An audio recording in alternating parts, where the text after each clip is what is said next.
देश की ग्रामीण अर्थव्यवस्था में मांग को लेकर कोरोना काल से पहले जिस तरह की स्थिति थी, वैसी स्थिति कोरोना खत्म होने के 2 साल बाद भी नहीं लौटी है। ग्रामीण रोजगार गारंटी योजना मनरेगा के लिए बढ़ता बजट इसकी गवाही दे रहा है। वित्त वर्ष 23-24 के लिए मनरेगा योजना के लिए 89,000 करोड़ रुपए से ज़्यादा का बजट आवंटित हुआ।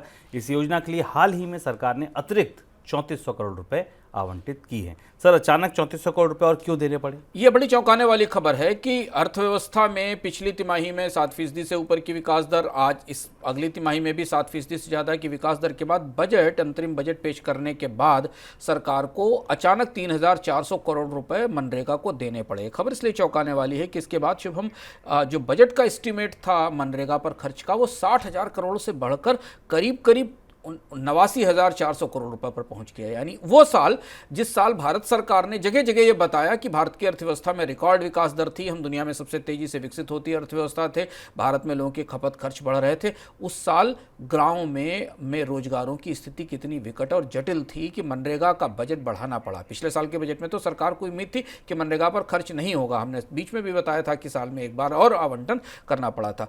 अब इसके बाद हमें यहाँ से 2 बड़े संकेत मिलते हैं। एक संकेत तो मिल रहा है कि भारतीय अर्थव्यवस्था में जो बड़ी विकास दर या ऊपर की विकास दर दिख रही, उसका ग्रामीण अर्थव्यवस्था पर कोई असर, कोई प्रभाव नहीं पड़ता दिख रहा है, और इसलिए मनरेगा पर लगातार सरकार को फंड भी देना पड़ रहा है और रोजगारों के लिए पैसा भी खर्च करना पड़ रहा है। और इसके बाद भी जो मैंडेज क्रिएट हो रहे हैं, जितने जॉब्स चाहिए उतने जॉब्स नहीं मिल रहे हैं। और दूसरी बड़ी चुनौती यह है कि इस आंकड़े को अगर कंपनियां देखेंगी, इस आंकड़े को अगर उपभोक्ता उत्पाद कंपनियां देखेंगी, 2 व्हीलर बनाने वाली कंपनियां देखेंगी, तो उनके लिए भी ये चिंता की बात होगी कि मनरेगा पर स्पेंडिंग बढ़ने का अर्थ है कि ग्रामीण अर्थव्यवस्था में मांग और खपत अभी लौट नहीं रही है।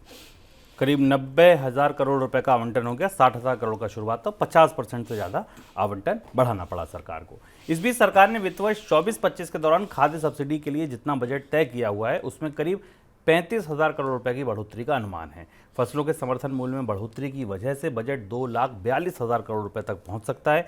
फरवरी में पेश बजट में सरकार ने 2,05,000 करोड़ रुपए की फूड सब्सिडी का खर्च तय किया था। सर, अगले साल और क्यों बढ़ रहा है ये? 2 बड़ी वजह हैं। एक तो ये कि सरकार को मुफ्त अनाज योजना के लिए आवंटन करना है और उसके लिए पहले से ही बजट तय था, और अब एमएसपी में जो बढ़ोतरी की गई और इसके बाद अभी एक एमएसपी और आएगा जो खरीफ का, उसके आधार पर जो एफसीआई की इकोनॉमिक कॉस्ट है 2023-24 के दौरान, वो करीब राइस की 39 रुपये 18 पैसे और गेहूं की 27 रुपये 9 पैसे के आसपास हो गई है। और ये बढ़ोतरी ही फूड सब्सिडी के बजट में बढ़ोतरी की सबसे बड़ी वजह बन रही है।